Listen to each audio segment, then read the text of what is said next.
Haleluya Bapak Ibu Saudara. Lebih kuat lagi, haleluya. Salam kemenangan iman. Saudara siap mendengarkan firman Tuhan? Kalau saudara siap, saya undang sekali lagi saudara bangkit berdiri. Angkatlah Alkitab saudara dengan suara yang kuat, dengan sungguh-sungguh. Mari kita katakan deklarasi kita bersama-sama. 1, 2, 3, ya. Ini adalah Alkitab saya, firman Allah yang hidup. Saya dapat menjadi seperti apa yang dikatakan oleh firman Tuhan. Saya dapat memiliki semua janji Tuhan. Saya adalah pelaku firman. Sekarang saya diajari firman Tuhan yang hidup dan berkuasa. Saya mendeklarasikan pikiranku terang, hatiku terbuka, dan hidupku pasti diobatkan oleh firman di dalam nama Yesus. Amin. Wow, you sound great. Terima kasih. Silakan duduk. Haleluya. Dan sampai pada minggu yang dinamakan oleh gereja-gereja zaman sekarang dengan Minggu Pentakosta. Dan tepat pada hari Minggu ini kita akan memperingati hari Pentakosta. Biarlah kita semua benar-benar dipenuhkan dengan Roh Kudus. Dan kita semua suka berbahasa roh. Bukan hanya di gereja, tetapi kita suka berbahasa roh tiap-tiap hari. Karena memang berbicara dengan bahasa roh atau berkata-kata dengan bahasa roh adalah bukti yang paling nyata dari seseorang yang telah dibaptis dengan Roh Kudus, yang telah dipenuhkan dengan Roh Kudus. Bukalah Alkitab saudara dari buku Kisah Para Rasul pasal yang pertama. Kita baca ayatnya yang keempat sampai ayatnya yang kelima.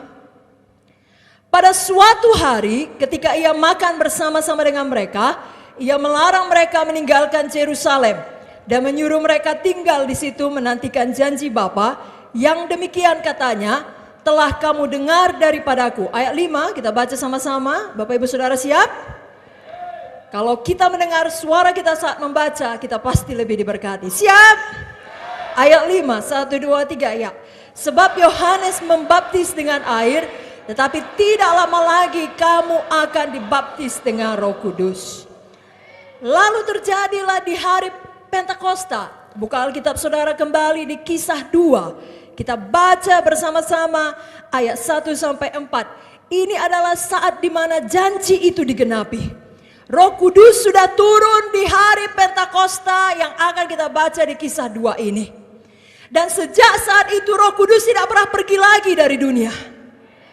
Itu sebabnya kita tidak perlu menunggu lama untuk dipenuhkan dengan Roh Kudus. Ada banyak orang berkata kita harus menunggu lama. Bahkan Ibu Munte juga sering bersaksi, dulu dia diajarkan demikian. Puji Tuhan saat ini banyak gereja Tuhan sudah mendapatkan pewahyuan bahwasanya sesuai dengan kebenaran firman kita tidak perlu menunggu lagi. Karena kalau memang menunggu, kenapa dipotong ayatnya? Ayat ini berkata nantikan di Yerusalem. Tunggu di Yerusalem. Jadi kalau mau menunggu berarti harus menunggu di Yerusalem. Puji Tuhan tidak perlu lagi. Pentakosta sudah terjadi, Roh Kudus sudah turun dan semua orang percaya dapat dipenuhkan dengan Roh Kudus. Dapat berbahasa roh. Amin. Kita baca ayatnya ayat 1 sampai 4. Bapak Ibu Saudara siap? 1, 2, 3 ya. Ketika tiba hari Pentakosta, semua orang percaya berkumpul di satu tempat. Tiba-tiba turunlah dari langit suatu bunyi seperti tiupan angin keras yang memenuhi seluruh rumah di mana mereka duduk. Dan tampaklah kepada mereka lidah-lidah seperti nyala api yang bertebaran dan hinggap pada mereka masing-masing. Maka penuhlah mereka dengan Roh Kudus. Lalu mereka mulai berkata-kata dalam bahasa-bahasa lain seperti yang diberikan oleh Roh itu kepada mereka untuk mengatakannya. Tanda yang paling nyata ketika seseorang menerima baptisan Roh Kudus adalah mereka bicara dalam bahasa roh. Saudara bisa berkata, sesungguhnya tanda nyata kalau orang penuh Roh Kudus karakternya berubah. Ada buah roh, betul. Tetapi untuk melihat hal tersebut dibutuhkan waktu lama. Saudara perlu tinggal dengan dia. Untuk memastikan kelakuannya betul-betul berubah. Saudara perlu tahu masa lalunya. Sehingga nyatalah perubahannya. Itu sebabnya yang sesungguhnya tanda yang paling nyata kalau seorang sudah dipenuhkan dengan Roh Kudus, dia berbahasa roh. Malam ini firman Tuhan diberikan kepada kita supaya kita semuanya suka bicara, berdoa, memuji Tuhan dengan bahasa roh. Sebab itulah bukti nyata seorang yang penuh dengan Roh Kudus. Roh Kudus memang bukan bahasa roh, tapi seorang yang penuh Roh Kudus akan selalu berbahasa roh. Contohnya, saya berikan beberapa contoh. Yang pertama adalah orang-orang di Samaria. Kira-kira 8 tahun setelah Pentakosta dalam kisah 2 ini, inilah yang terjadi di kisah 8 ayat 5-8. Kisah 8 ayat 5-8. Lalu kita akan lompat ke ayatnya yang ke-12. Mari kita baca sama-sama ayat 5-8. Bapak Ibu Saudara siap? 1, 2, 3 ya. Dan Filipus pergi ke satu kota di Samaria dan memberitakan Mesias kepada orang-orang di situ. Ketika orang banyak itu mendengar pemberitaan Filipus dan melihat tanda-tanda yang diadakannya, mereka semua dengan bulat hati menerima apa yang diberitakannya itu. Sebab dari banyak orang yang kerasukan roh jahat, keluarlah roh-roh itu sambil berseru dengan suara keras, dan banyak juga orang lumpuh dan orang timpang yang disembuhkan. Maka sangatlah besar sukacita dalam kota itu. Ayat yang ke-12. Bapak Ibu Saudara siap? 1, 2, 3 ya. Tetapi sekarang mereka percaya kepada Filipus yang memberitakan Injil tentang kerajaan Allah dan tentang nama Yesus Kristus, dan mereka memberi diri mereka dibaptis, baik laki-laki maupun perempuan. Nah, dengarkan baik-baik. Ayat ini jelas mengatakan orang-orang di Samaria selamat, percaya kepada pemberitaan Injil Filipus. Apalagi melihat tanda-tanda ajaib yang diadakan oleh Filipus. Dan tidak hanya berhenti di situ, mereka bahkan dibaptis dalam nama Yesus Kristus. Tetapi mereka belum penuh Roh Kudus. Dengarkan baik-baik. Pada waktu kita selamat dan lahir baru, benar kita memiliki Roh Kudus di dalam hati kita. Roh Kudus masuk ke dalam hati kita. Tapi banyak orang sudah cukup puas sampai ke tahap itu. Mereka berhenti di situ. Apalagi bila diajarkan kepada mereka, mereka menerima pengajaran. Pada waktu mereka selamat, Roh Kudus sudah ada dalam mereka, mereka sudah memiliki Roh Kudus. Itu benar adanya. Karena memang adalah pekerjaan Roh Kudus pula lah yang membuat seseorang menerima keselamatan dan menerima hidup yang kekal. Namun, setelah pengalaman diselamatkan, lahir baru, ada pengalaman berikutnya yang kita kenal dengan menerima baptisan Roh Kudus, dipenuhkan dengan Roh Kudus. Saya percaya kita semua telah menerima pengalaman ini. Tapi yang saudara perlu waspadai, jangan saudara mundur. Jangan saudara menjadi biasa-biasa, apalagi suam-suam. Tuhan tidak pernah menyukai semua yang suam-suam. Buku Wahyu berkata Tuhan memuntahkannya. Nah, inilah yang terjadi dengan orang Samaria. Bukannya suam-suamnya, tetapi mereka sudah selamat dan mereka kemudian sudah dibaptis. Namun belum penuh dengan Roh Kudus. Apakah yang terjadi kemudian? Rasul-rasul di Yerusalem mendengar mengenai hal itu. Mendengar mengenai keberhasilan Filipus melayani orang-orang di Samaria, lalu mereka mengutus Petrus dan Yohanes ke sana supaya orang di Samaria penuh dengan Roh Kudus. Dari sidang pertama mereka tahu orang selamat, orang percaya tidak bisa hidup menang tanpa dipenuhkan dengan Roh Kudus. Mereka tahu bahwasanya adalah vital, adalah penting, adalah keharusan seseorang penuh dengan Roh Kudus, yang dibuktikan dengan bukti nyata yang paling awal, berbahasa roh. Jadi mereka utuslah Petrus dan Yohanes ke sana. Mari kita buka masih kisah 8, kita sambung di ayat 14 sampai ayatnya yang ke-17. Mari kita baca dulu ayat 14 sampai 16. Bapak Ibu Saudara siap? 1, 2, 3 ya. Ketika rasul-rasul di Yerusalem mendengar bahwa tanah Samaria telah menerima firman Allah, mereka mengutus Petrus dan Yohanes ke situ. Setibanya di situ, kedua rasul itu berdoa supaya orang-orang Samaria itu beroleh Roh Kudus. Sebab Roh Kudus belum turun di atas seorang pun di antara mereka, karena mereka hanya dibaptis dalam nama Tuhan Yesus. Sekali lagi di ayat ini dijelaskan, diterangkan, dan kita mengerti bahwa keselamatan dan lahir baru adalah pengalaman yang berbeda dengan dipenuhkan oleh Roh Kudus. Pastikan anggota KKS saudara selamat lahir baru, baptisan air, tapi juga baptisan Roh Kudus. Khususnya dalam minggu Pentakosta ini. Masih tersisa satu ayat, ayat 17. Saudara siap? Lebih kuat, ada amin? 1, 2, 3, ya. Kemudian keduanya menompangkan tangan di atas mereka, lalu mereka menerima Roh Kudus. Sekali lagi, mereka menerima Roh Kudus setelah penompangan tangan. Jadi penompangan tangan adalah cara yang alkitabiah. Beberapa hamba Tuhan dikaruniai Tuhan secara khusus, setiap kali menompangkan tangan, orang-orang menerima baptisan Roh Kudus. Nah, orang-orang ada juga yang mengeraskan hatinya, bahkan setelah membaca firman ini, dan kemudian berargumen. Kan tidak dituliskan dengan jelas pada ayat itu, bahwasanya setelah orang Samaria menerima Roh Kudus, mereka bicara dengan bahasa roh.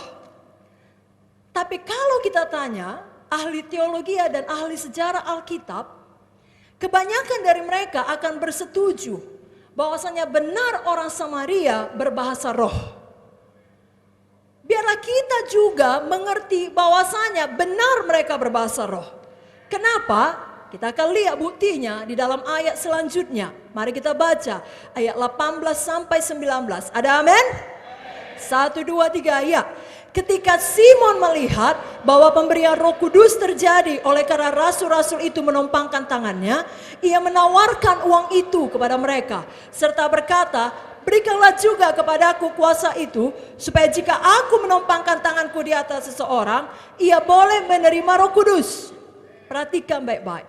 Ayat 18 berkata, ketika Simon melihat, semua berkata melihat. Sekali lagi, melihat. Kita semua tahu bahwasanya Roh Kudus tidak dapat dilihat. Betul? Roh Kudus adalah roh. Tidak dapat dilihat dengan mata badani. Tidak dapat dilihat dengan mata biasa kita ini. Berarti ada tanda fisik, tanda nyata yang dilihat oleh Simon, bahwasanya mereka yang tadinya tidak penuh Roh Kudus, setelah diletakkan tangan penuh Roh Kudus. Apakah tanda itu? Bahasa roh. Sudah mengerti? Contoh yang lain adalah ketika Petrus pergi ke rumah Cornelius untuk memberitakan Injil. Kejadian ini kira-kira 10 tahun setelah hari Pentakosta turunnya Roh Kudus dalam Kisah 2. Mari buka Kisah 10 ayat 44 sampai 46. Dapat Bapak Ibu Saudara? Kisah 10 ayat 44 sampai 46. 1, 2, 3, ya. Ketika Petrus sedang berkata demikian, turunlah Roh Kudus ke atas semua orang yang mendengarkan pemberitaan itu. Dan semua orang percaya dari golongan bersunat yang menyertai Petrus tercengang-cengang karena melihat bahwa karunia Roh Kudus dicurahkan ke atas bangsa-bangsa lain juga. Sebab mereka mendengar orang-orang itu berkata-kata dalam bahasa roh dan memuliakan Allah. Lalu kata Petrus sampai situ. Perhatikan baik-baik. Tertulis dengan jelas bahwa berkata-kata dalam bahasa roh adalah tanda yang membuat orang-orang dari golongan bersunat yang menyertai Petrus menjadi yakin bahwasanya Cornelius dan keluarganya yang notabene bukan bangsa bersunat, bukan orang Yahudi, termasuk dalam golongan bangsa-bangsa lain, juga menerima karunia Roh Kudus. Jadi jangan lagi ada keraguan, perdebatan, ketidakpastian, bahwasanya kalau kita penuh dengan Roh Kudus, kita harus senantiasa berbahasa roh tiap-tiap hari. Kalau mau tepuk tangan yang sungguh-sungguh pada Tuhan. Satu contoh lagi. Orang-orang percaya di Efesus. Tadi orang-orang di Samaria. Lalu Cornelius dan keluarganya. Sekarang orang-orang percaya di Efesus. Dalam Kisah 19. Kita akan baca ayat 1-3 dan ayatnya yang ke-6. Kisah Para Rasul 19 ayat 1-3 dan ayatnya yang ke-6. Bapak Ibu Saudara siap? Ada amin? Lebih kuat lagi, ada amin? Puji Tuhan. 1, 2, 3 ya. Ketika Apolos masih di Korintus, Paulus sudah menjelajah daerah-daerah pedalaman dan tiba di Efesus. Di situ didapatinya beberapa orang murid. Katanya kepada mereka, sudahkah kamu menerima Roh Kudus ketika kamu menjadi percaya? Akan tetapi mereka menjawab dia, belum. Bahkan kami belum pernah mendengar bahwa ada Roh Kudus. Lalu kata Paulus kepada mereka, kalau begitu dengan baptisan manakah kamu telah dibaptis? Jawab mereka, dengan baptisan Yohanes. Ayat yang ke-6, 1, 2, 3 ya. Dan ketika Paulus menompangkan tangan di atas mereka, turunlah Roh Kudus ke atas mereka, dan mulailah mereka berkata-kata dalam bahasa roh dan bernubuat. Semua bilang berkata-kata dalam bahasa roh. Amin. Jalankanlah ini di kelompok sel saudara. Pastikan semua jiwa baru saudara menerima Roh Kudus. Apalagi jiwa lama. Dari ayat yang kita baca tadi, kita mengerti bahwasanya orang-orang Efesus bahkan tadinya belum pernah mendengar ada Roh Kudus. Tapi Paulus menompangkan tangan atas mereka. Seminggu kemudian mereka penuh Roh Kudus. Sebulan kemudian, setahun kemudian, kapan mereka penuh Roh Kudus? Kapan mereka penuh Roh Kudus? Lebih kuat, kapan mereka penuh Roh Kudus? Lihat itu terjadi dalam pelayanan di KKS saudara. Oh belum semua lihat. Lihat itu terjadi di pelayanan KKS saudara. Amin. Dimulai dari saudara sendiri. Kurang kuat aminnya. Kalau selama ini saudara dengan jujur dan rendah hati mengakui sudah mandek bahasa roh. Bahkan mungkin ketika bahasa roh pikiran saudara tidak di situ pun. Atau hanya berbahasa roh dengan sungguh-sungguh kalau di gereja, kalau di komando dari depan. Ini adalah waktu yang baik untuk kembali dan sungguh-sungguh penuh dengan Roh Kudus bicara di dalam bahasa roh. Kalau mau tepuk tangan yang sungguh-sungguh untuk Roh Kudus, untuk Tuhan Yesus. Haleluya! Haleluya! Haleluya! Jadi jelas melalui contoh tadi, baik orang di Samaria, baik orang di Efesus, bahkan Cornelius dan keluarganya, mereka menerima Roh Kudus ketika Petrus sedang berkhotbah. Betul ya? Selagi Petrus berbicara, mereka berkata-kata dalam bahasa roh. Belum sempat ditompangkan tangan. Begitulah kalau rindu terbuka untuk Roh Kudus. Paulus sendiri juga demikian. Paulus dialah yang menompangkan tangan kepada orang percaya di Efesus. Amin. Dia sendiri juga demikian. Makanya saya katakan tadi, kita sendiri harus lebih dahulu penuh dengan Roh Kudus.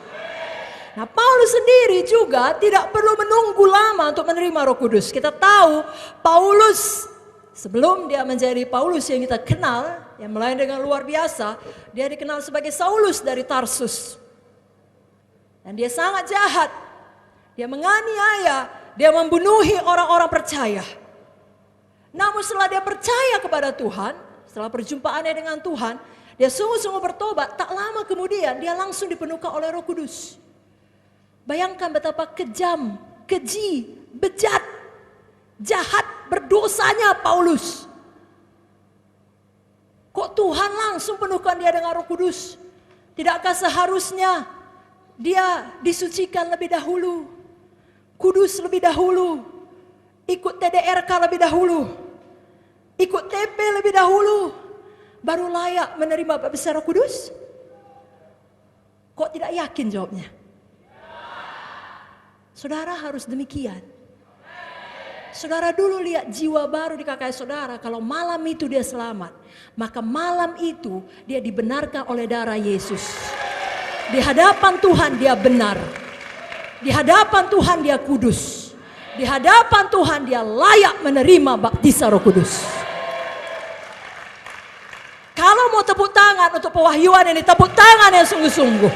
Lebih sungguh-sungguh lagi. Saudara bisa lihat jiwa-jiwa dalam pelayanan saudara semua penuh dengan Roh Kudus. Saudara bisa lihat saudara sendiri betul-betul penuh dengan Roh Kudus. Amin saudara. Mari kita lihatlah. Kita buktikan dulu ya, kita baca. Pengalaman Paulus menerima Roh Kudus dalam Kisah 9. Kita akan baca ayatnya ke-10 sampai ayatnya yang ke-12. Lalu kita lompat, kita baca ayatnya ke-17. Bukan kita lompat dari tempat duduk ya Bapak Ibu. Kita lompat membaca. Begitupun kalau saudara mau lompat, tidak ada yang melarang saudara. Ya, haleluya. Tapi jangan lupa turun kembali. Kecuali kalau Roh Kudus membawa saudara seperti Filipus selesai melayani sida-sida Ethiopia. Langsung ke Asdod, saudara. Langsung ke Jakarta, jumpa Bapak Gembala. Saudara ketawa, tidak ada yang menginginkan itu terjadi. Itu bisa terjadi. Kenapa tidak? Baik, kita kembali kepada Kisah 9 ayat 10 sampai 12. Saudara siap? Ada amin? 1, 2, 3 ayat. Di Damsyik ada seorang murid Tuhan bernama Ananias. Firman Tuhan kepadanya dalam suatu penglihatan, "Ananias," jawabnya, "Ini aku Tuhan." Firman Tuhan, "Mari pergilah ke jalan yang bernama Jalan Lurus dan carilah di rumah Yudas seorang dari Tarsus yang bernama Saulus. Ia sekarang berdoa dan dalam suatu penglihatan ia melihat bahwa seorang yang bernama Ananias masuk ke dalam dan menumpangkan tangannya ke atasnya supaya ia dapat melihat lagi. Lalu pergilah Ananias, ayat 17, 1, 2, 3 ya. Lalu pergilah Ananias ke situ dan masuk ke rumah itu. Ia menumpangkan tangannya ke atas Saulus. Katanya, "Saulus, saudaraku, Tuhan Yesus yang telah menampakkan diri kepadamu di jalan yang kau lalui telah menyuruh aku kepadamu supaya kau dapat melihat lagi dan penuh dengan Roh Kudus." Dan memang saat itu seperti selaput gugur dari matanya, dia melihat kembali dan dia penuh dengan Roh Kudus. Lagi-lagi ada juga orang yang akan berkata, "Loh, kan tidak dituliskan di ayat itu Paulus berbahasa roh." Benar, di ayat yang ini tidak ditulis secara spesifik dia berbahasa roh. Tapi Paulus sendiri menuliskan di dalam ayat-ayat berikutnya dalam Alkitab ini bahwasanya dia berbicara dalam bahasa roh bahkan lebih banyak dari kita semua. Kita buka ayatnya dari 1 Korintus 14 ayat 18. Saya bacakan. Atau kita baca sama-sama. 1 Korintus 14 ayat 18. Siap Bapak Ibu Saudara? 1, 2, 3 ayat. "Aku mengucap syukur kepada Allah bahwa aku berkata-kata dengan bahasa roh lebih daripada kamu semua." Perhatikan kemarin. Tentunya kita setuju Paulus ketika dia masih menjadi Saulus dari Tarsus, tidaklah mungkin dia sudah berbahasa roh ketika itu. Ada amin? Ketika dia masih sebagai seorang Saulus, dia tidak ada berbahasa roh. Tapi kemudian dalam surat kirimannya dia berkata, "Aku berkata-kata dengan bahasa roh lebih daripada kamu semua." Jadi kapan dia mulai berbahasa roh? Sangat sederhana, ketika dia penuh dengan Roh Kudus. Sama halnya dengan kita semua. Berbicara di dalam bahasa roh adalah tanda supernatural bahwasanya Roh Kudus diam di dalam kita. Itu adalah awal dari panerosis dan manifestasi Tuhan lainnya. Bicara dengan bahasa roh adalah pintu masuk untuk semua karunia Roh Kudus. Mari angkat tangan saudara, tutup mata saudara, sungguh-sungguh angkat tangan saudara. Ikuti, deklarasikan ini dengan sepenuh hati. Katakan, "Saya sudah selamat. Saya dibenarkan oleh darah Yesus. Semua dosa saya diampuni Tuhan. Yang dahulu, yang sekarang, bahkan yang akan datang. Saya penuh dengan Roh Kudus. Saya tidak perlu menunggu lama. Roh Kudus sudah turun Tuhan sejak hari Pentakosta.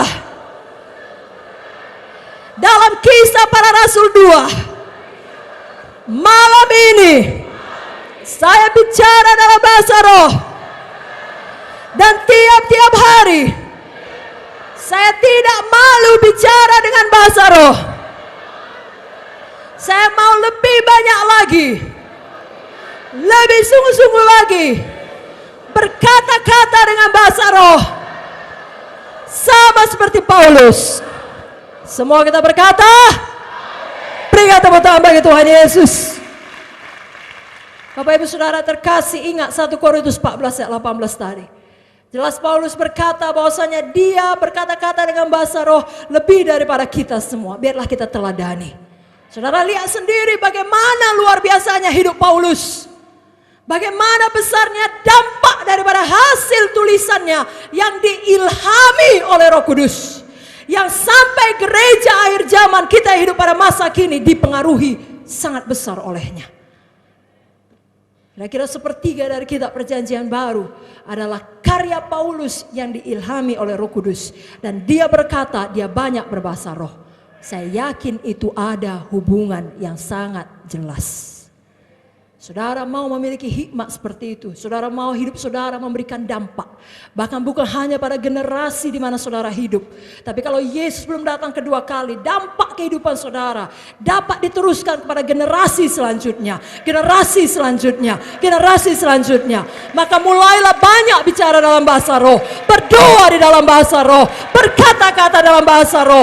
Bukan hanya di gereja, tapi di rumah saudara. Tiap-tiap pagi, tiap-tiap siang, tiap-tiap malam, di mana saja, dalam pekerjaan saudara, di mana Tuhan menempatkan saudara. Saudara bicara dalam bahasa roh, penuh dengan Roh Kudus, berjalan dengan bahasa roh, berjalan dalam roh, pikiran saudara selaras dengan pikiran Roh Kudus.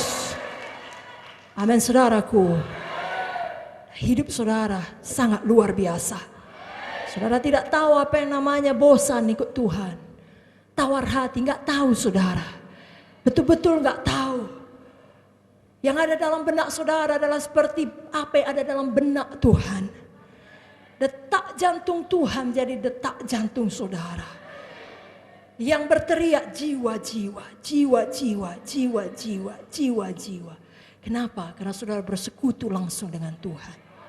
Pada waktu saudara berbahasa roh. Kehendak Tuhan, saudara ketahui. Hati Tuhan bersatu dengan hati saudara. Pimpinan Tuhan menjadi milik saudara. Hikmat Roh Kudus dibukakan kepada saudara. Dia adalah roh wahyu, roh hikmat, roh kebijaksanaan. Itulah Roh Kudus. Roh pengertian, roh takut akan Tuhan, roh kuasa, roh kasih, roh ketertiban, roh keberanian. Itulah yang saudara terima. Tiap kali saudara berbahasa roh, tiap kali saudara bersatu, roh saudara bersatu dengan Roh Kudus. Jadi tolong jangan anggap remeh. Jangan sia-siakan. Malam ini kita akan belajar beberapa alasan mengapa kita sebagai anak-anak Tuhan, sebagai orang percaya harus, mau berkata harus. Harus, katakan lebih kuat. Harus penuh dengan Roh Kudus dan harus berkata-kata dalam bahasa roh. Alasan yang pertama, bicara di dalam bahasa roh adalah tanda awal yang paling jelas dari seseorang yang penuh Roh Kudus. Dalam Kisah 2 ayat 4 dikatakan, maka penuhlah mereka dengan Roh Kudus. Lalu mereka mulai berkata-kata dalam bahasa-bahasa lain. Seperti yang diberikan oleh roh itu kepada mereka untuk mengatakannya. Ayat ini mengajarkan bahwasanya saat kita penuh Roh Kudus, kita bicara dalam bahasa-bahasa lain seperti yang diberikan oleh Roh Kudus kepada kita untuk mengatakannya. Utterance.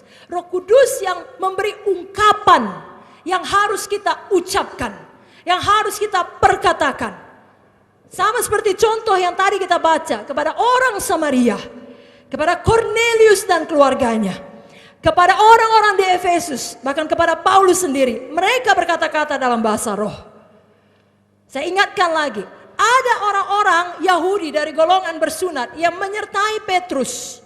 untuk pergi melayani ke rumah Cornelius. Dan saudara tahu dari cerita sebelumnya sebenarnya Petrus enggan ke sana.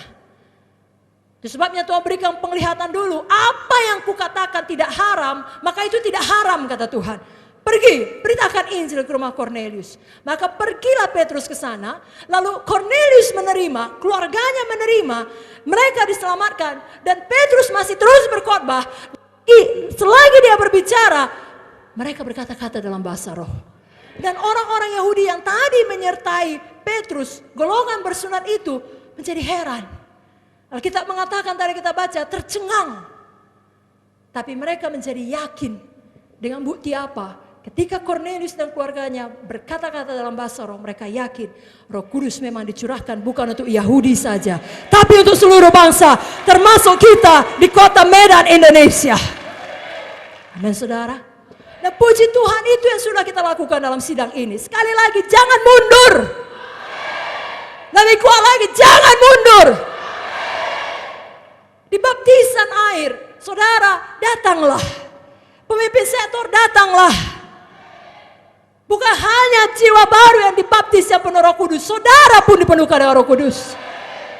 Itu luar biasa tiap kali baptisan. Itu sebabnya orang-orang yang memiliki gereja-gereja yang sangat besar pun di Kanada sana, di Amerika sana, di benua yang lain sana, datang ke Medan khusus untuk ibadah baptisan air. Karena mereka melihat betul-betul Roh Kudus bekerja dengan dahsyat. Karena mereka banyak yang baru dianakazokan pun digiring. Kalau saya bilang dibegal secara rohani. Masuk ke sini, dipakaikan baju. Lalu mereka mendengar benih firman. Dan firman tidak pernah kembali dengan kosong. Ibu Munte, Ibu Gembala menyampaikan dengan sepenuh-penuhnya. Lalu mereka menerimanya. Lalu mereka maju ke depan. Lalu kita sama-sama berdoa. Lalu meletakkan tangan. Dan saat itu juga sama seperti pola Alkitab yang kita baca tadi. Mereka berkata-kata di dalam bahasa roh. Dengan bahasa roh. Penuh dengan Roh Kudus. Tolong jangan hanya di ibadah baptisan. Di seluruh ibadah gereja kemenangan iman Indonesia.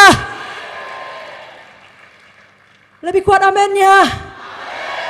Dimulai dari api yang ada di dalam saudara. Kalau ibadah minggu, api itu menyebar ke kiri, ke kanan, ke depan, ke belakang. Satu rei sebelah sana, rei sebelah sini. Amin saudara. Dan di ibadah kelompok sel saudara, pastikan di KKS saudara semua penuh Roh Kudus. Semua bisa bicara dalam bahasa roh. Namanya pun bahasa roh. Itu adalah bahasa.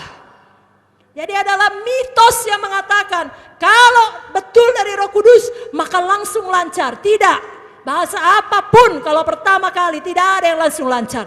Kalau ada anak bayi lahir, begitu dia dilahirkan orang tuanya, haleluya mama, haleluya papa, lari semuanya. Sampai hari ini pun sudah sekian bulan umur Marian, anak bapak gembala yang bungsu, masih belum ada bahasa Indonesia. Belum tahu dia bilang endunamo. Bahasa Greek apalagi. Gak tahu dia bilang eukaristeo. Anakazo. Apalagi panerosis. Gak tahu dia. Tapi diajari terus. Jadi jangan bilang sama anggota kayak saudara. Kalau dia berdoa. Teruskan dengan iman. Sesuai dengan apa yang ditaruhkan Roh Kudus kepadanya untuk dikatakan. Ada pula mitos lain, kebohongan lain yang mengatakan, hati-hati. Itu kalau yang penuh-penuh Roh Kudus itu, nanti bukan Roh Kudus yang keluar, roh setan yang keluar. Gak ada. Siapa yang minta roti dikasih ular. Minta telur dikasih kalajengking. Bapa dunia pun tidak demikian. Apalagi Bapa di sorga, kalau minta Roh Kudus, dikasih Roh Kudus. Patahkan semua tipu daya setan, karena setan tahu kalau gereja berkata-kata dalam bahasa roh, gereja akan menjadi sangat berkuasa, menjadi Paulus-Paulus zaman akhir yang membongkar balikkan kota. Saudara alumni, saudara IAR, itulah yang harus saudara lakukan. Pelajari perjalanan Paulus, tripnya yang pertama, kedua, ketiga, kemana dia pergi, dia membongkar balikkan kota. Kemanapun saudara diutus, mekarlah di tempat saudara ditanam. Saudara sanggup melakukannya dengan kuasa Roh Kudus. Saudara jangan takut, dan kita semua yang di Medan, kita bertanggung jawab atas kota ini. Mari penuh Roh Kudus, mari bicara dengan bahasa roh. Saudaraku, bukan hanya saat ibadah, dalam aktivitas kehidupan kita sehari-hari, kita berbahasa roh sesuai dengan pimpinan Tuhan. Sehingga kita juga berjalan di dalam roh dan bukan berjalan di dalam daging. Mari angkat tangan saudara, kita deklarasikan langsung. Katakan, saya mau selalu berdoa dengan bahasa roh.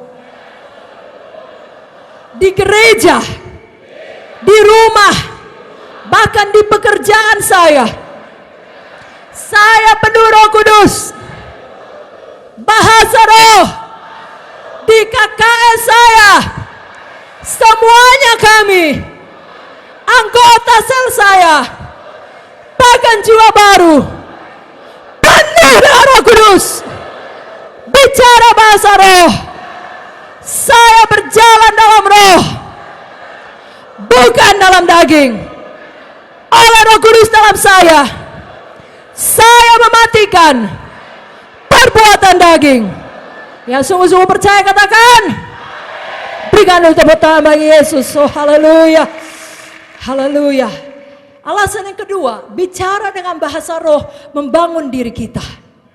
1 Korintus 14 ayat 4 berkata, siapa yang berkata-kata dengan bahasa roh, ia membangun dirinya sendiri. Nah, dalam suratnya kepada jemaat di Korintus ini, Paulus mendorong mereka untuk terus berkata-kata di dalam bahasa roh, dengan bahasa roh di dalam doa mereka.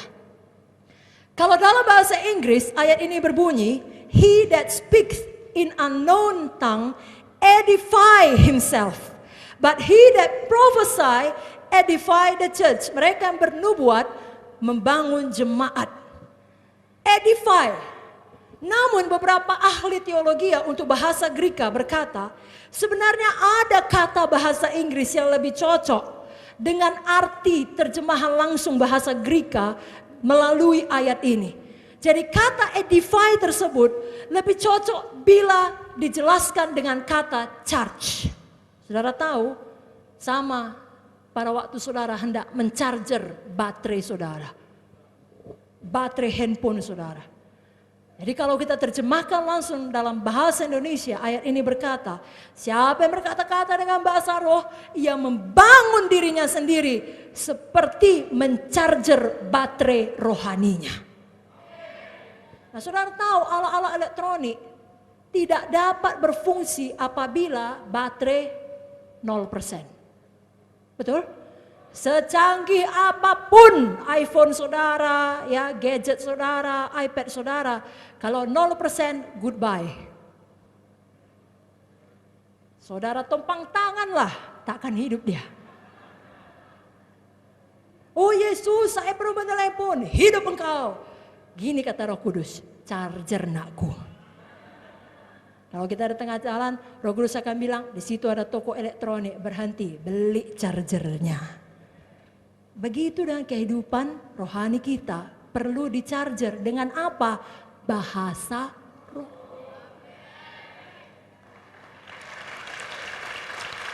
Sekarang gini, cari dulu 4 orang, bilang seperti ini. Perlu charger rohani, bahasa roh dong. 4 orang, ayo, lebih boleh, kurang gak boleh.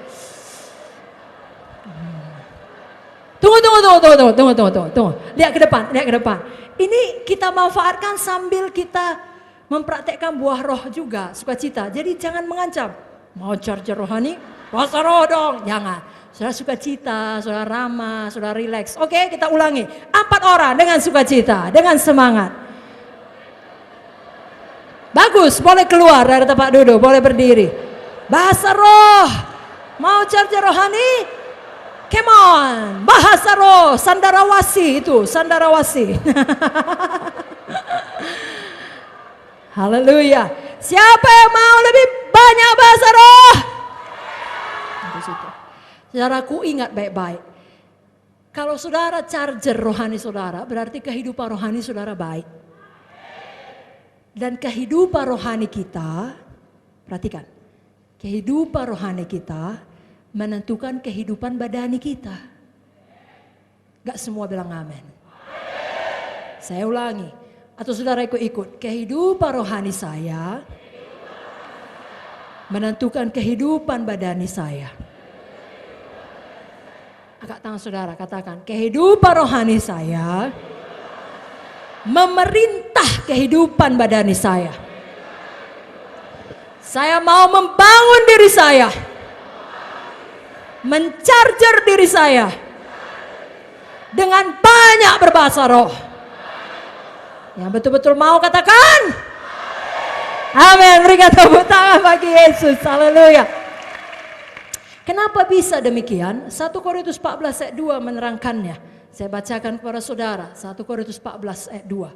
Siapa yang berkata-kata dengan bahasa roh, tidak berkata-kata kepada manusia, tetapi kepada Allah.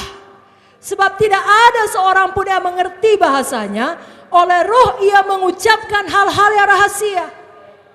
Salah satu terjemahannya berkata, kalau saudara bicara bahasa roh, maka saudara bicara rahasia ilahi kepada Tuhan. Setan pun tidak bisa mengerti strategi apa yang akan terjadi.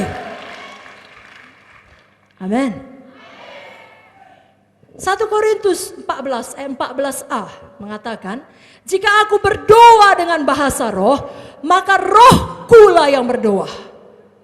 Amin saudaraku. Rohkulah yang berdoa. Terjemahan Amplified Bible berkata, rohku dengan roh kudus yang di dalamku yang berdoa. Jadi Tuhan adalah roh. Pada waktu kita berdoa dengan bahasa roh, roh kita berhubungan secara langsung dengan Tuhan. Kita bicara kepada Tuhan dengan cara yang sungguh-sungguh supranatural. Aminkan firman Tuhan ini. Jangan lagi keraskan hati dan berkata, tidak ada bedanya bicara bahasa Indonesia atau bahasa roh, semua Tuhan mengerti. Kalau firman Tuhan berkata ada bedanya, ada itu. Firman ini jelas mengatakan ada nilai yang sangat berharga dan nilai ilahi. Maka firman adalah ya dan amin. Kalau firman berkata, siapa berkata-kata dalam bahasa roh membangun dirinya, mencharger dirinya, aminkan, percayai, lakukan. Kalau firman berkata bahasa roh adalah cara ilahi berkomunikasi langsung dengan Tuhan, aminkan, percayai, lakukan saudaraku. Tidakkah hal itu luar biasa? Saudara bisa bicara rahasia. Kayak saudara kalau sudah suami istri, ya bertemu dengan pasangan lainnya, tapi ada hal-hal saudara udah bosan, saudara kepengen menyudahi pertemuan itu. Tapi kan kalau dibilang depan tamu, kami udah bosan, sudah ya, kan gak bisa. Tapi saudara bisa bicara kode rahasia dengan pasangan saudara. Artinya sudah ngerti, karena udah lama-lama pasangan suami istri udah ngerti. Kalau naik 1 cm artinya ini. Ya. Kalau turun setengah sentimeter artinya ini, alisnya maksudnya saudara. Lalu bicara rahasia artinya kita pulang yuk mak, kita udah rindu sama anak. Lalu dibuatlah dengan sedemikian sopannya komunikasi, permisi, disudahi pertemuan itu. Kalau bicara dengan bahasa roh lebih daripada rahasia begituan. Ini rahasia yang mengubahkan hidup saudara. Rahasia yang mengubahkan hidup keluarga saudara. Rahasia yang mengubahkan hidup orang-orang yang saudara layani, yang saudara jumpai, yang saudara temui. Saudara bicara rahasia dengan Tuhan. Dan firman juga berkata, setiap orang percaya, bukan sebagian orang percaya, tapi setiap orang percaya berkata atau berbicara dalam bahasa roh. Saya bacakan Markus 16:17. Tanda-tanda ini akan menyertai orang-orang yang percaya. Artinya setiap orang percaya, bukan sebagian. Apakah tanda-tandanya? Mereka mengusir setan-setan demi namaku. Mereka akan berbicara dalam bahasa-bahasa yang baru bagi mereka. Biarlah tanda-tanda ini kita miliki. Dan salah satu adalah bicara dalam bahasa baru, bahasa roh. Mari ucapkan lagi, saya mau lebih banyak berbahasa roh. Lebih sungguh-sungguh bahasa roh. Saya berkata-kata langsung langsung pada Tuhan. Bicara rahasia dengan Tuhan. Seturut dengan pimpinan Roh Kudus yang berdiam di dalam saya. Jadilah bagi saya. Dan berkatalah, amin. Haleluya. Yang ketiga, berkata-kata dalam bahasa roh mengingatkan kita. Apa saudaraku? Mengingatkan kita bahwasanya ada hadirat Roh Kudus yang berdiam dalam hati kita. Tiap kali kita berkata-kata dalam bahasa roh, kita disadarkan. Kita diingatkan, hei, ada Roh Kudus di dalam. Amin, saudara. Kerap kali kalau kita tidak menyadari hal itu, bukan Roh Kudusnya yang pergi, tapi kita tidak sadar.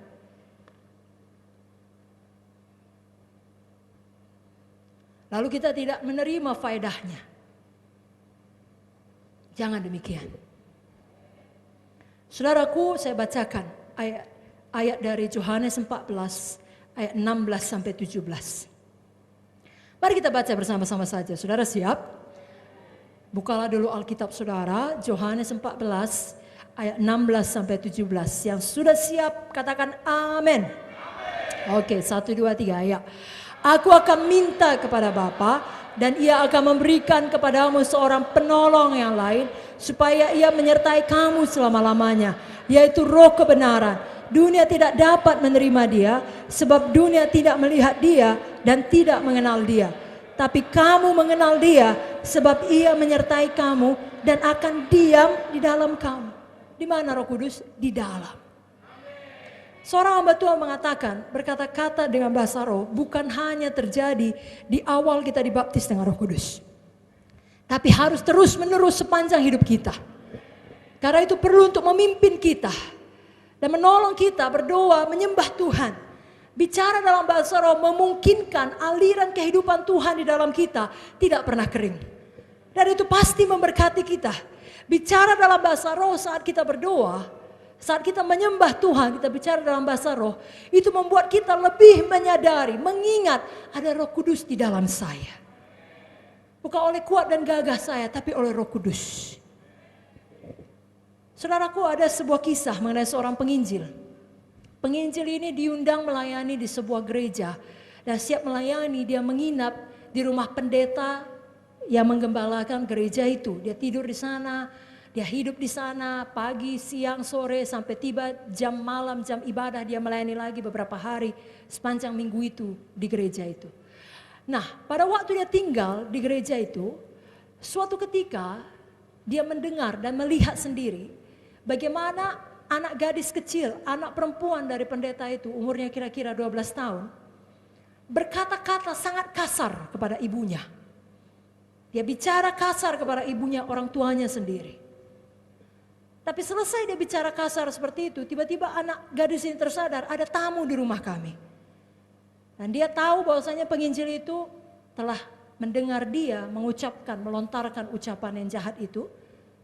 Dan melihat sendiri bahkan.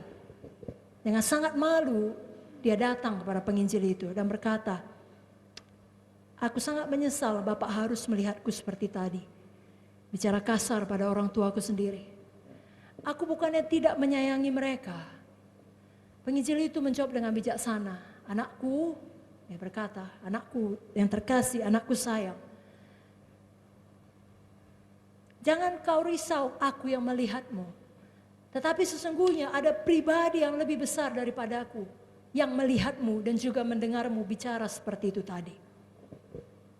Anak gadis ini terdiam, dia mengerti maksudnya. Saudara mengerti maksudnya? Ya, ini Roh Kudus Tuhan. Lalu penginjil itu berkata dengan lemah lembut, bukankah kau anak Tuhan? Ya, katanya. Dan bukankah kau sudah penuh Roh Kudus? Ya, katanya lagi. Penginjil ini mengajari dia dengan sabar. Nakku, Roh Kudus ada di dalammu. Itu berarti apapun yang kau ucapkan, apapun yang kau lakukan, Roh Kudus tahu. Dan Roh Kudus tahu yang barusan terjadi tadi. Tapi kalau kau benar menyesal dan mau bertobat, Tuhan mau mengampunimu. Mau kau bertobat? Dia mengangguk, air matanya menetes. Mari kita berdoa. penginjil ini mengajak dia berdoa bersama. Setelah berdoa bersama, penginjil ini mulai berdoa dengan bahasa roh menyembah Tuhan. Anak gadis kecil ini ikut. Begitulah bebasnya mereka menyembah Tuhan sampai akhirnya doa itu selesai. Lalu selesai berdoa, sebelum penginjil ini menyuruh dia mendatangi ibunya untuk minta maaf, dia berkata baik-baik, "Mau ku beritahu kepadamu sebuah rahasia yang bisa menolongmu menguasai emosimu, sehingga kau bisa mengontrolnya dengan baik dan tidak lagi terlepas cakap seperti itu." Anak gadis ini berkata, "Mau." Dengar baik-baik. Penginjil ini bilang, bila tiap hari engkau berdoa dan menyembah Tuhan dengan bahasa roh, seperti yang kita lakukan bersama tadi, itu akan membuatmu lebih sadar dan mengingat bahwasanya Roh Kudus ada di dalam hatimu. Dan kalau kau sadar Roh Kudus ada di dalam, kau tidak akan berbuat seperti itu tadi. Anak gadis ini berjanji akan melakukannya. Beberapa tahun berselang, penginjil ini kembali diundang untuk melayani di gereja yang sama. Ketika dia menginap di rumah daripada pendeta itu, dengan bersemangat anak gadis yang sudah bertambah besar beberapa tahun ini datang kepada dan berkata, "Bapak, aku tidak pernah lupa apa yang Bapak sampaikan kepada aku. Setiap hari sejak pertemuan kita yang terakhir kali, aku berdoa dan menyembah Tuhan dengan bahasa roh. Dan sejak saat itu perubahan terjadi. Aku mampu menguasai emosiku. Aku mampu menguasai lidahku. Aku tidak pernah lagi bicara kasar kepada orang tuaku." Biarlah ini juga terjadi pada kita semua. Katakan amin. Namun sayangnya kita juga tahu, ada orang-orang yang sudah dipenuhkan dengan Roh Kudus, tetap saja selalu lepas kendali. Mereka mengatakan hal-hal yang jahat, hal-hal yang kasar, hal-hal yang tidak sepantasnya dikatakan oleh seorang anak Tuhan yang punya Roh Kudus berdiam dalam hatinya. Ini terjadi karena mereka memilih untuk tidak mau berjalan di dalam roh sebagaimana seharusnya. Mereka mampu berdoa bahasa roh tapi tidak mau melakukannya.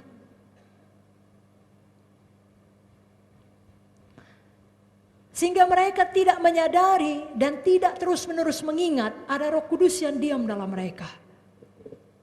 Jangan kita seperti ini. Jangan kita seperti ini. Jangan kita seperti ini.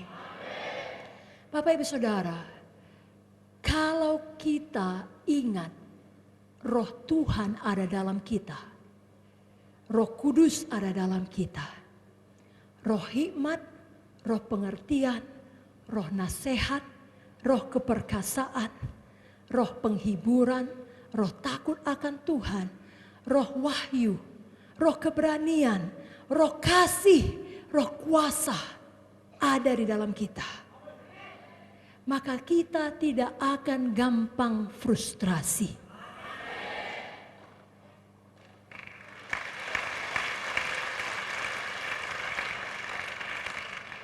Kita tidak akan mudah iritasi. Tapi kita perlu berkomitmen. Semua berkata komitmen. Lebih kuat lagi, komitmen. Menyediakan waktu untuk bersekutu dengan Tuhan. Dan bicara dengan bahasa roh. Lalu kita akan selalu mengingat Roh Tuhan ada padaku. Lebih besar dari ketakutan ini. Roh Tuhan ada padaku. Lebih besar dari persoalan ini. Roh Tuhan ada padaku. Lebih besar dari kekecewaan ini. Dari kesedihan ini. Dari penyakit ini. Saudara bangun bangkit. Mari angkat tangan saudara, katakan, saya mau lebih banyak berbahasa roh. Saya mau menyembah Tuhan dengan bahasa roh.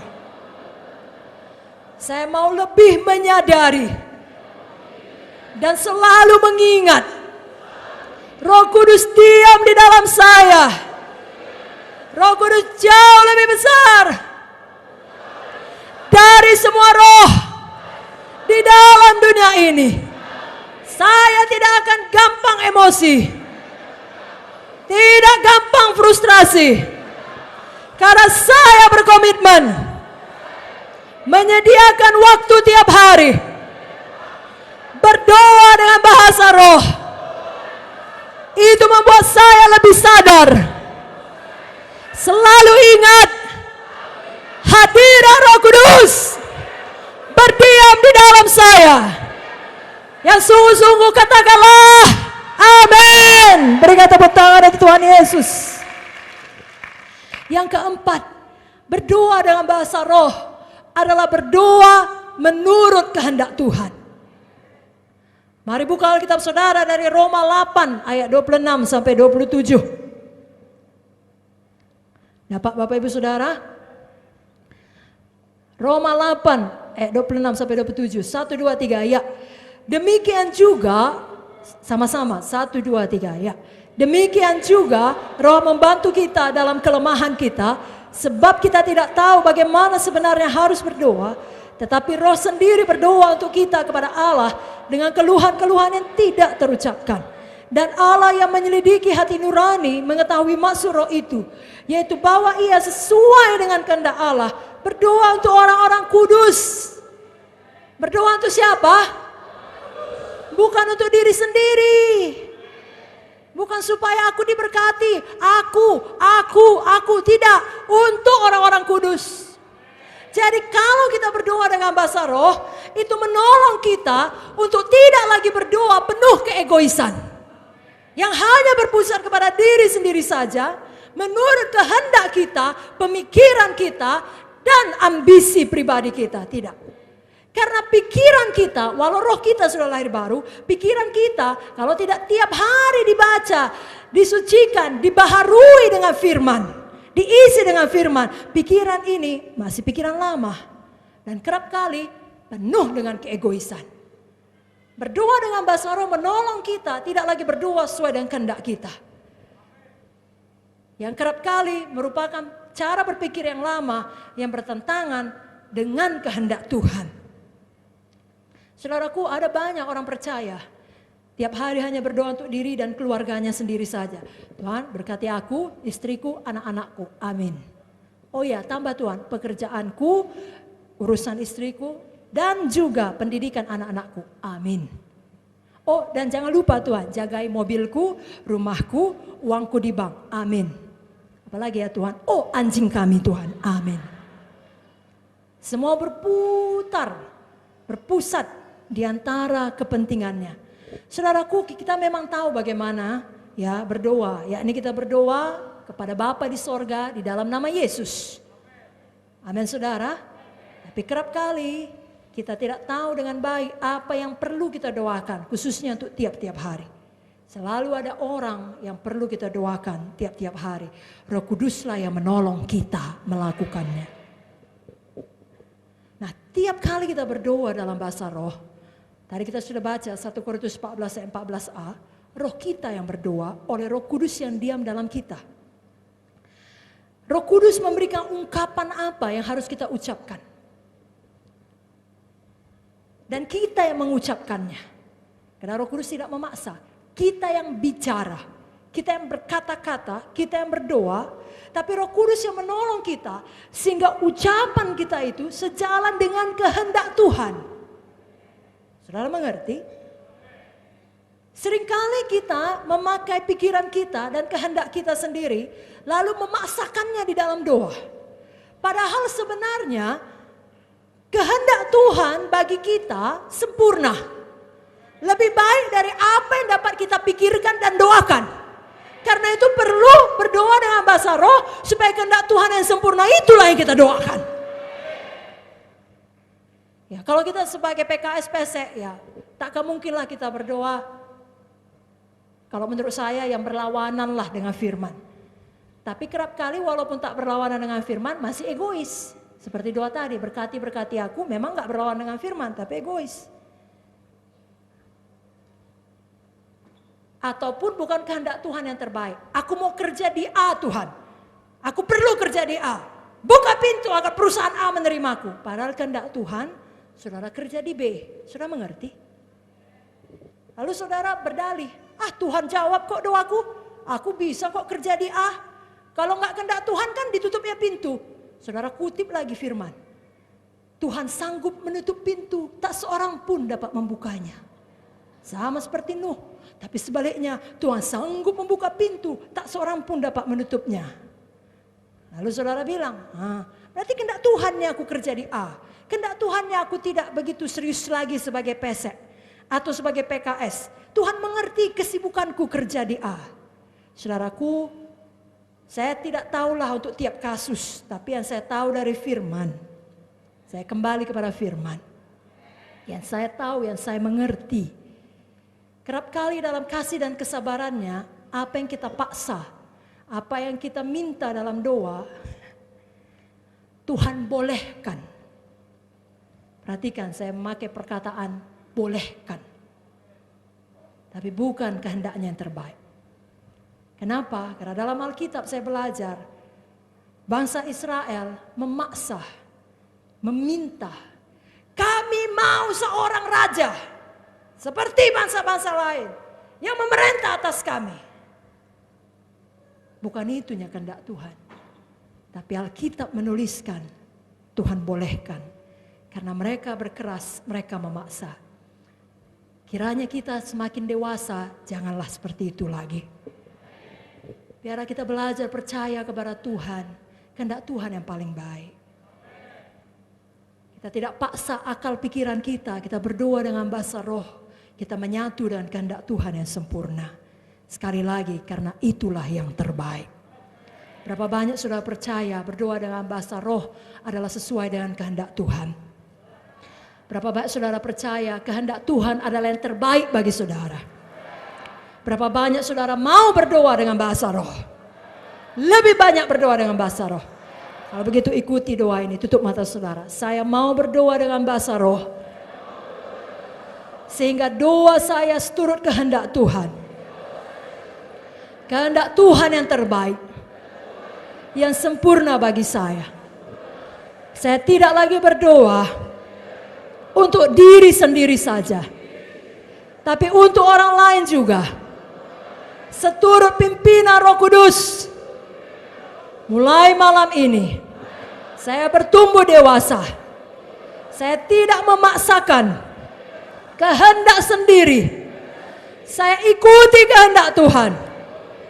Itulah yang terbaik. Mulai malam ini dan sepanjang hari, tiap-tiap hari, saya lebih banyak berdoa dengan bahasa roh. Saya rindu berdoa seturut kehendak Tuhan. Dan semua kita berkata, amin.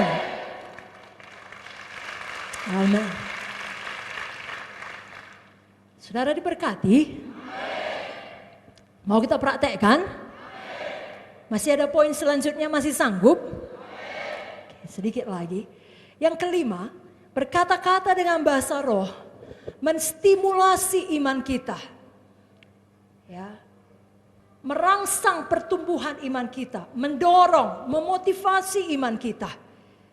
Mari buka Yudas 1 ayat 20. Yudas 1 ayat 20. Yang sudah dapat, apakah sudah dapat? Saudara bisa katakan amin? Oke, saya tunggu sedikit lagi. Yudas 1 ayat 20. Ada amin? 1, 2, 3, ya. Akan tetapi kamu, saudara-saudaraku yang kekasih, bangunlah dirimu sendiri di atas dasar imanmu yang paling suci dan berdoalah dalam Roh Kudus. Tentunya ini berhubungan karena ditulis dalam ayat yang sama. Jadi berdoa dengan Roh Kudus, dalam Roh Kudus, yakni dengan bahasa roh, menstimulasi iman kita. Karena tiap kali kita berdoa dengan bahasa roh, itu menolong kita untuk lebih mempercayai Tuhan. Kenapa? Pada waktu saudara, ya, secara supranatural diarahkan oleh Roh Kudus, apa yang saudara ucapkan, kan tiap kali saudara bahasa roh, Roh Kudus yang menaruhkannya. Itu kan saudara lakukan dengan iman. Kan gak ada saudara karang-karang dalam otak, siap ini ku bilang ini. Gak ada kan saudaraku? Siap ini ku bilang ini, tidak. Saudara lakukan dengan iman. Betul? Saudara tidak tahu apa kata selanjutnya. 5 menit berikutnya apa yang akan saudara ucapkan. Tapi toh saudara terus berdoa dalam bahasa roh. Seturut dengan pimpinan Roh Kudus. Kita melakukan itu karena kita percaya pada Tuhan. Nah, ada kisah kesaksian mengenai seorang pendeta, dia mempunyai jemaat suami istri yang sangat setia. Orang baik-baik, orang menengah ke atas, dan suaminya ini juga punya pekerjaan yang baik, bahkan bisa digolongkan sebagai orang yang diberkati, orang yang kaya. Tapi yang menjadi masalah, istrinya ini perutnya selalu sakit. Dia punya infeksi di lambung. Dan ini datang berulang kali, terus menerus. Sehingga banyak pun uang suaminya habis untuk opname rumah sakit. Habis untuk beli obat. Habis semua untuk biaya perawatan dan pengobatan. Bahkan lebih parah daripada itu, dokter kemudian menghubungi suami istri ini dan berkata, penyakit ibu ini semakin parah dan saya khawatir ini akan berkembang menjadi kanker. Betapa down hati mereka. Karena hidup mereka yang harusnya bisa mereka nikmati menjadi sangat sulit. Karena istrinya selalu sakit dan dia sangat menderita dan suaminya ikut menderita harus mengurusi dia. Dia tidak bisa makan seperti biasa, makanannya semua makanan lembek. Dapat dipastikan suami istri ini tidak pernah jalan-jalan ke restoran. Kenapa? Karena harus makanan lembek. Dan harus selalu keluar masuk rumah sakit. Bapak pendeta ini sudah sepenuh hati lah melayani. Tiap minggu pasti pernah sekali mengunjungi mereka. Dan menyampaikan firman, membaca ayat kesembuhan, mengajari dia juga untuk mengucapkan ayat-ayat tersebut. Ya, tapi iman ibu itu hanya sampai ke level penyakitnya tidak akan tambah parah, tidak akan menjadi kanker, tapi terus saja sakit. Baik sebentar, sakit lagi. Baik sebentar, sakit lagi. Sampai situ saja level imannya. Pendeta ini tidak tahu harus berbuat apa lagi. Sampai kemudian dia berdoa. Berdoa sungguh-sungguh dengan bahasa roh kepada suami istri ini. Dan betul saja, suatu kali dalam ibadah, ibu ini dipenuhkan dengan Roh Kudus. Dan mulai berbahasa roh. Lalu tiap hari dia mulai bahasa roh. Dan dia semakin suka firman. Kita tahu iman timbul dari pendengaran akan firman Kristus. Semakin suka dia firman dan semakin banyak dia bahasa roh. Semakin suka lagi dia kepada firman, semakin banyak dia bahasa roh. Tak lama kemudian kesembuhan total terjadi. Dan ibu ini dia mendatangi pendetanya dengan semangat. Pak pendeta, sejak saya penuh Roh Kudus, saya tahu itulah titik balik dalam kesehatan saya. Sejak itulah saya selalu bahasa roh dan penyakit saya betul-betul sembuh. Dan sampai hari ini tidak pernah kembali lagi. Apa yang terjadi? Kita tahu bahwasanya bahasa roh tidak menyembuhkan. Tapi bahasa roh menolong kita untuk lebih mempercayai Tuhan. Karena tiap kali kita bicara bahasa roh, kita melakukannya dengan iman percaya kepada Tuhan. Dan bila kita mempraktekkan iman untuk bicara bahasa roh, itu mendorong kita juga untuk beriman bagi hal-hal lain seperti kesembuhan kita. Kalau mau tepuk tangan yang sungguh-sungguh. Sebabnya penting sekali kalau saudara sakit bahasa roh. Mari angkat tangan saudara, katakan, saya mau membangun diri saya.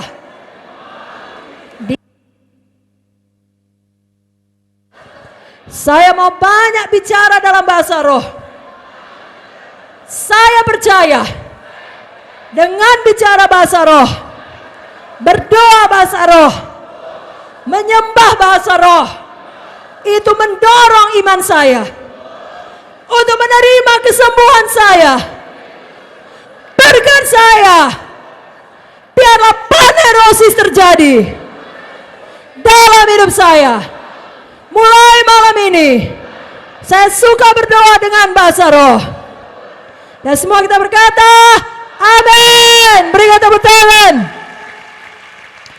Yang keenam, berdoa dengan bahasa roh adalah salah satu cara untuk menjaga kita agar terbebas dari kontaminasi duniawi. Saya bacakan 1 Korintus 14 ayat 28.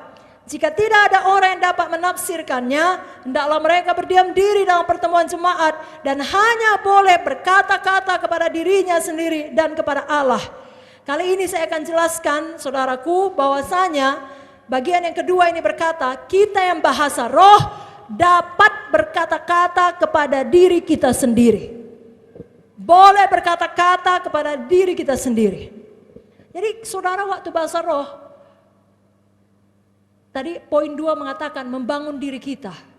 Dan itu kita lakukan dengan berkata-kata kepada diri kita sendiri. Sama seperti waktu saudara deklarasikan iman dalam bahasa Indonesia, saudara berkata kepada diri saudara, kau adalah umat pemenang, bahkan lebih dari pemenang. Kau adalah kepala dan bukan ekor. Itu kepada diri saudara, saudara katakan. Demikian waktu bahasa roh, saudara bisa berkata kata-kata kepada diri saudara sendiri.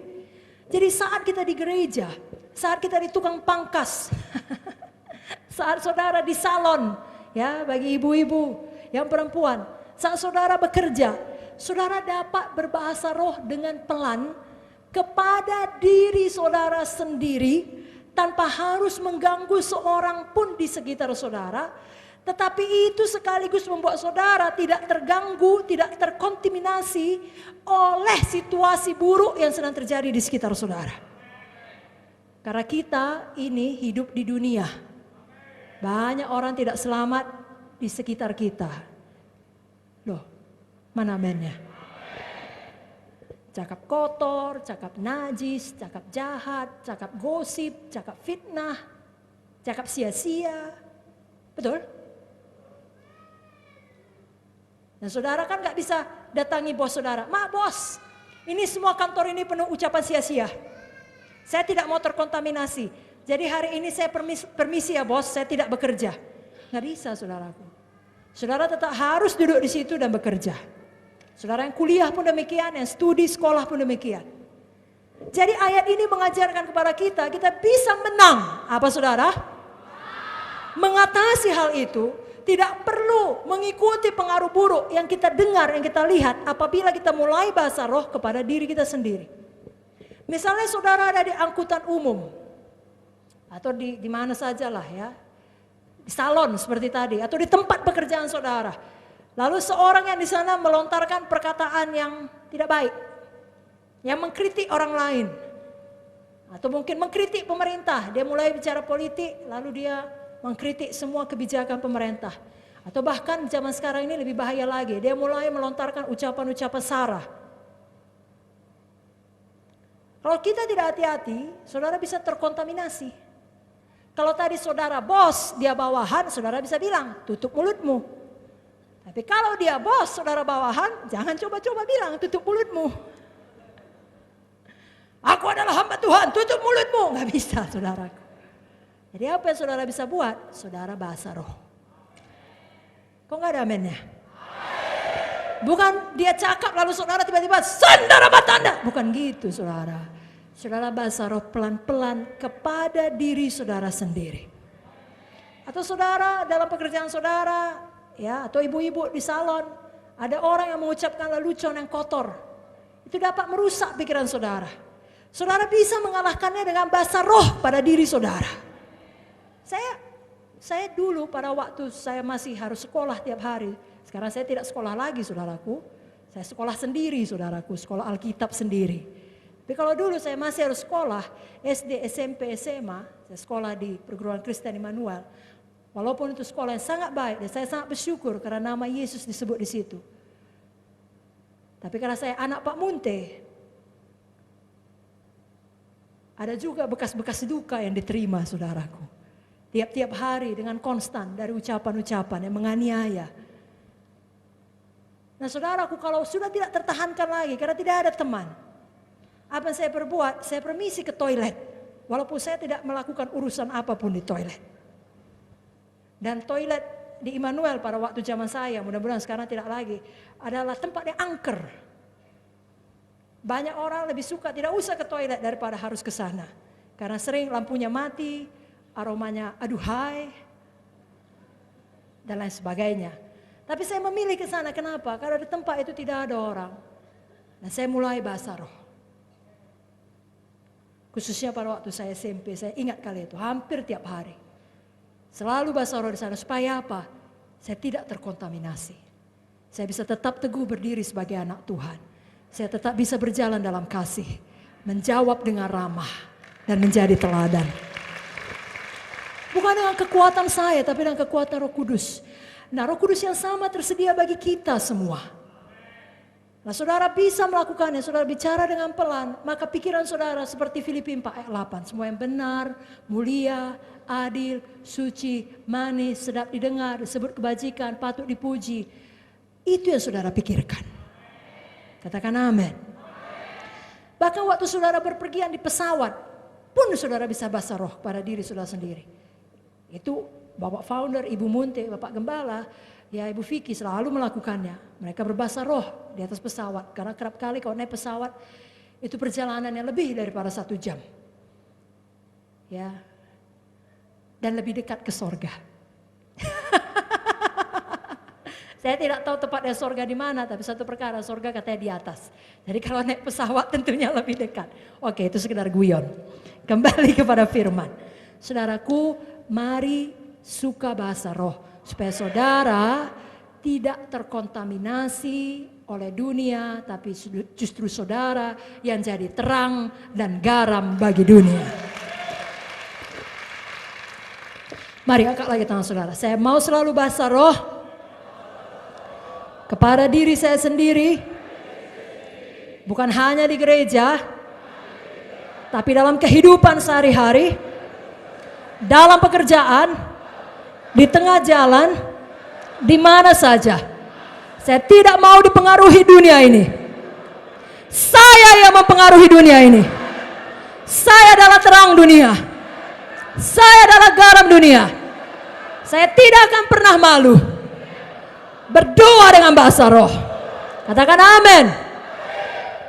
Yang ketujuh, ya berikan tepuk tangan bagi Tuhan Yesus. Berdoa dengan bahasa roh memampukan kita berdoa untuk perkara-perkara yang tidak kita ketahui sebelumnya. Mari buka Alkitab kita dari Roma 8 ayat 26. Dapat Bapak Ibu Saudara? Mari kita baca bersama-sama. Sudah dapat? Katakan amin kalau sudah dapat. Oke, 1, 2, 3 ya. Demikian juga roh membantu kita dalam kelemahan kita, sebab kita tidak tahu bagaimana sebenarnya harus berdoa, tapi roh sendiri berdoa untuk kita kepada Allah dengan keluhan-keluhan yang tidak terucapkan.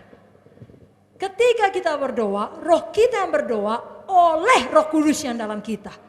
Roh Kudus berdoa kepada Tuhan untuk kita dengan keluhan yang tidak terucapkan. Jadi berdoa dengan bahasa roh memampukan seseorang untuk berdoa untuk hal-hal yang tadinya tidak terpikirkan oleh siapapun untuk mendoakannya. Amin saudara. Roh Kudus yang mengajari kita berdoa di luar hal-hal pengetahuan badani kita. Saya berikan 2 kesaksian yang benar-benar terjadi. Yang pertama adalah mengenai seorang misionaris Inggris. Dia dikirim ke Afrika. Kemudian setelah beberapa tahun lewat, dia pulang ke negerinya, di gereja asalnya, dan seorang ibu pendoa syafaat dengan sangat bersemangat mendatangi dia dan berkata, ya Bapak misionaris, Bapak ini disebutkan namanya. Bapak punya jurnal pelayanan Bapak selama di sana, diari. Punya. Sejak hari pertama saya ke Afrika sampai hari kepulangan saya, tiap-tiap hari saya menuliskan apa yang saya lakukan pada hari itu. Kalau ada hari yang terlewat, hari berikutnya saya lengkapi. Bolehkah ibu ini bertanya, Bapak membuka diari Bapak, jurnal Bapak, dan Bapak lihat tanggalnya seturut dengan kejadian yang saya alami. Lalu ibu itu mengucapkan satu tanggal, yakni kira-kira 2 tahun sebelumnya. Dan dia menjelaskan, Pak pada tanggal ini, yakni kira-kira 2 tahun yang lalu, Bapak kan masih di Afrika ya? Iya, kata Bapak ini. Saya tengah malam terbangun tiba-tiba, dan hati saya tidak tenang. Hati saya dipenuhi beban untuk berdoa. Saya tidak tahu harus berdoa untuk apa dan kepada siapa. Tapi saya mulai berdoa penuh Roh Kudus di dalam bahasa roh. Saya coba untuk tidur lagi tapi tidak bisa. Saya tetap tidak tenang. Jadi saya teruskan berdoa dengan bahasa roh. Sampai lewat kira-kira 1 jam saya terus berdoa.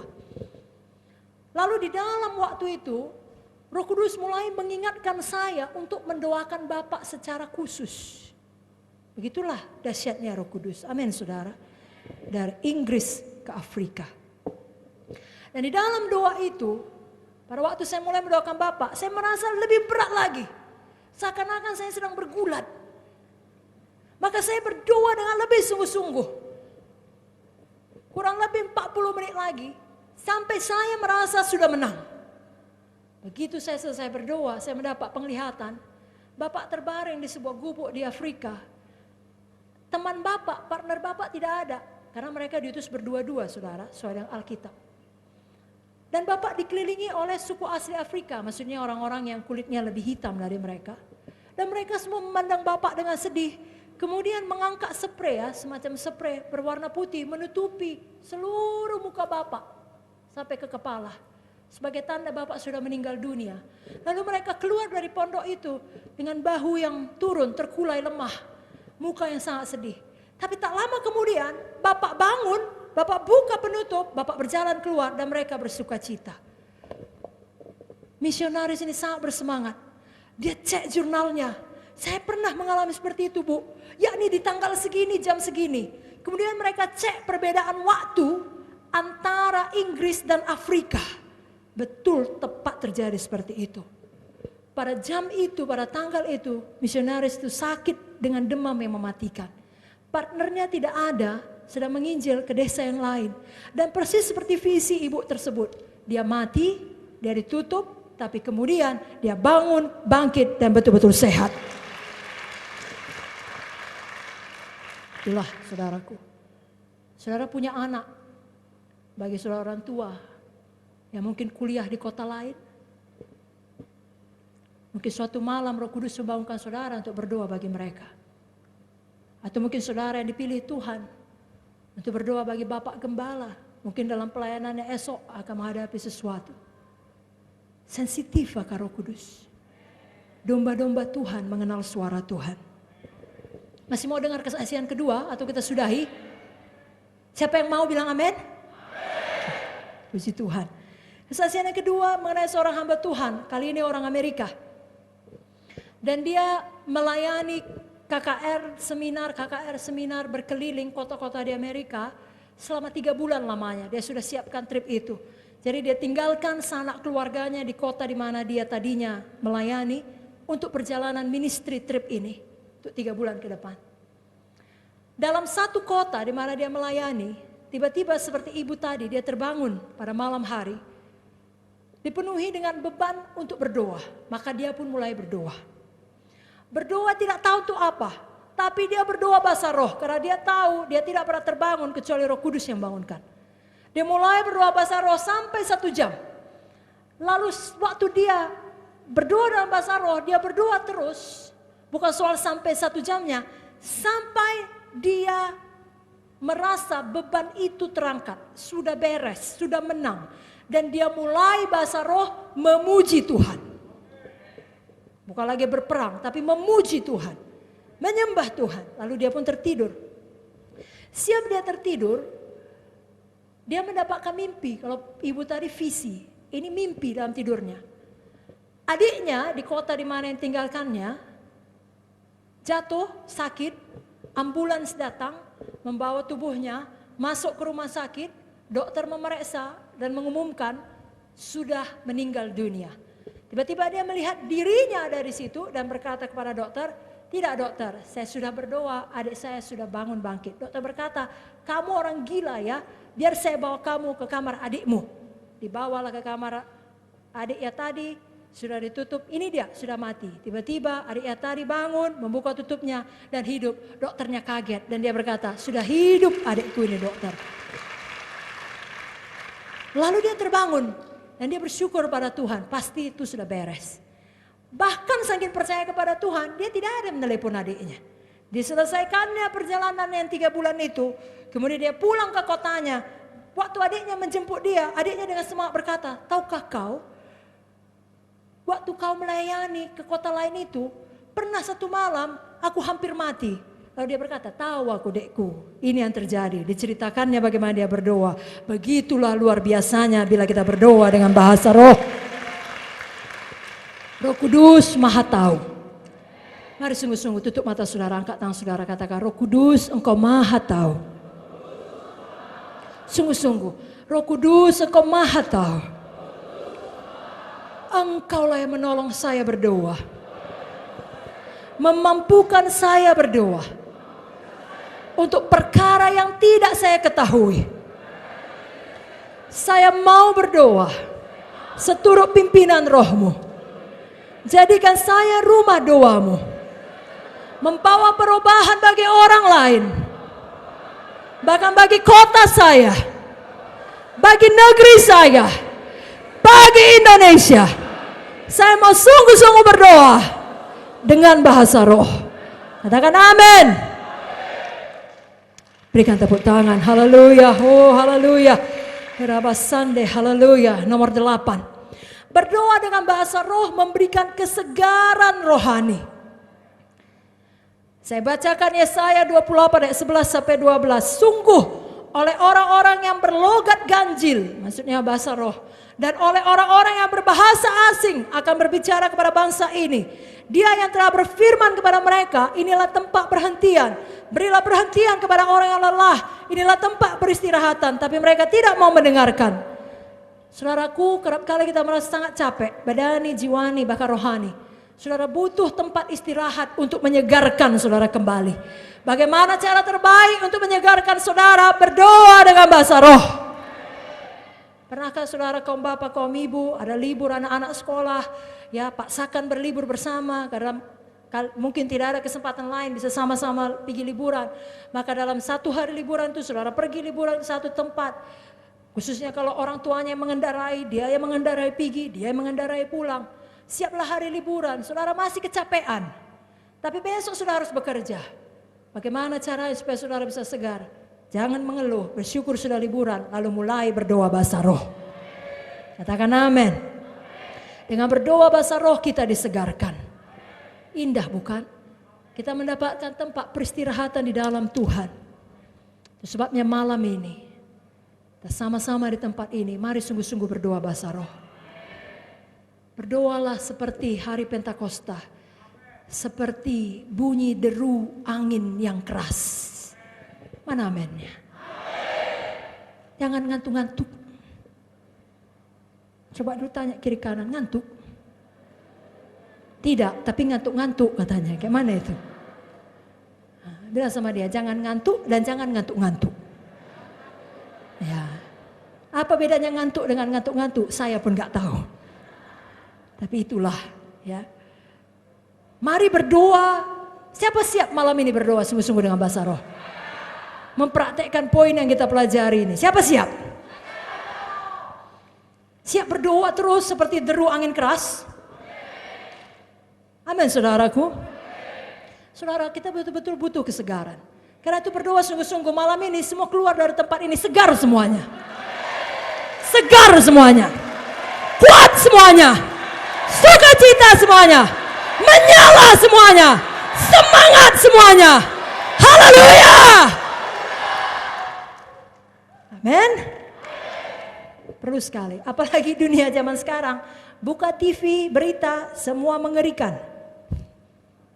Ya kan? Dalam negeri, luar negeri, tetap ada selalu berita yang kurang baik, tidak baik. Akan menakutkan, mengerikan, mengancam. Dunia penuh dengan persoalan dan kesedihan. Tapi tempat perlindungan kita, tempat peristirahatan kita adalah dalam naungan yang maha tinggi. Dalam naungan yang maha kuasa kita aman. Dan kita beroleh kekuatan yang baru. Seperti burung Raja Wali yang naik tinggi dengan kekuatan sayapnya. Kata saudara, katakan, Tuhan Engkau tempat peristirahatan saya. Tiap hari saya butuh kesegaran daripadamu, kekuatanmu, perlindunganmu. Saya mau selalu berdoa dengan bahasa roh. Saya terima kekuatanmu, saya terima kesegaranmu. Bukan dengan kuat gagah saya, tapi oleh Roh Kudus saja. Semua kita berkata,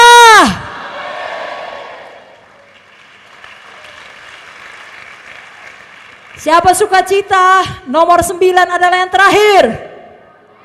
Oke, ini yang terakhir saudaraku. Bahasa roh adalah untuk memuji dan menyembah Tuhan. Untuk mengucap syukur kepada Tuhan. Saya bacakan 1 Korintus 14, 15-17. Jadi apakah yang harus kubuat?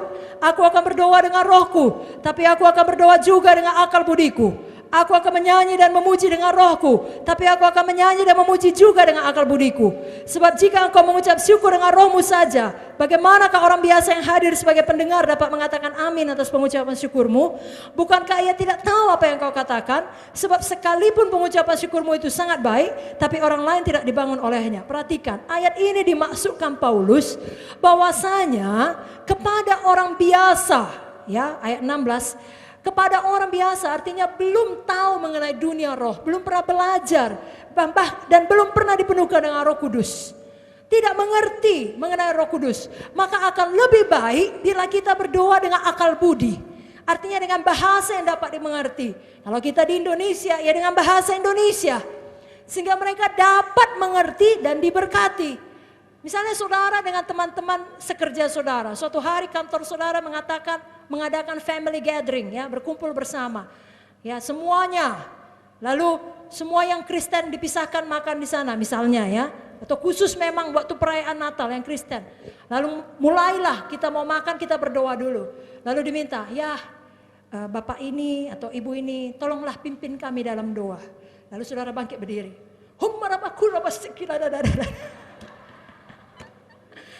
Ini yang dikatakan, diajarkan oleh Paulus, tidak cocok. Sekalipun pengucapan syukurmu sangat baik, tapi orang lain tidak dibangun olehnya. Kenapa? Dia nggak ngerti. Sudah mengerti? Amin saudara.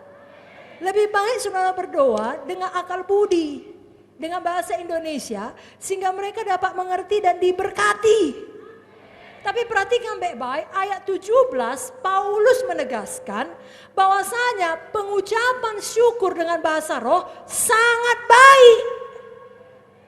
Hanya jangan dilakukan di saat yang tidak tepat. Itu tidak berhikmat di tengah-tengah orang biasa yang tidak penuh Roh Kudus. Itu tidak cocok karena tidak akan dapat mereka mengerti.